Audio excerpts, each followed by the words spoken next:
یو هلک څنګه کولی شي د یو جینۍ په زړه کې ځان له خاص ځای جوړ کړي؟ د هغې دپاره صرف ښایستهوالی ضروري دی یا نور څه هم ضروري دي؟ که تاسو هم ځان خبرول غواړئ چې د جینۍ ریښتینې محبت په کم څیز کې دی، نو دغه ویډیو ستاسو دپاره ضروري ده. دغه ویډیو اخره پورې وګورئ، ځکه چې اخره کې به دې ویډیو کې یو داسې راز تاسو ته ښایم چې د هر یو جینۍ زړه ته وررسیږي او د ټولو نه اسانه طریقه ده.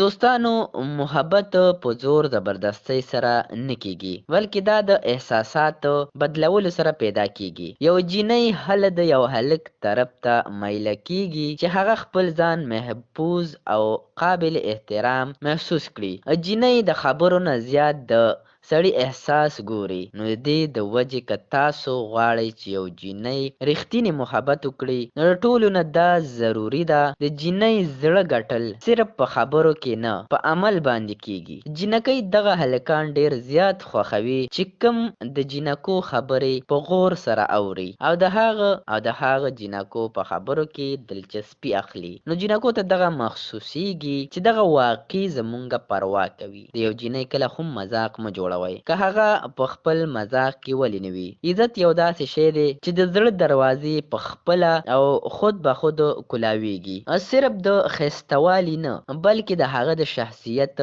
محنت او د ذهانت تعریف پکار دی. چې کله په مشکل کې وي، نو د هغې سره څنګ په څنګ ودرېږئ. یوې جینۍ ته هغه کس هغه شخصیت ډیر زیات همیشه یاد وي چې د هغې په کمزورو وختونو کې ورسره څنګ په څنګ ولاړو او ډیر شاته مه ودرېږئ او نه په خپل ځان باندې زیات زور اچوئ. نارمل خبرې جینۍ ته ځان محفوظ او محسوس ښکاره کیږي. کومې یو جینۍ متاثره کولو دپاره خپل ځان بدلول ضروري نه دي. جینکۍ دروغجن پهچان ډیر زر معلوموي چې څنګه تاسو یې هماغه شانت اوسیږئ. رښتینې نرم دل او اعتماد دا هغه یو څیز دی چې د هرې جینۍ زړه ستاسو سایډ ته میله کولی شي. نو دا هغه رازونه دي او دا هغه څیزونه دي چې یو جینۍ تاسو په خپل محبت کې راوستی شئ، میله کولی شئ. چې کله تاسو یو جینۍ له عزت، احساس او رښتیا او سمجداري او عزت ورکړئ، نو دا هغه څیزونه دي چې یو جینۍ به ستاسو په محبت کې خپله راځي، ګیرېږي او تاسو سره به مینه کوي.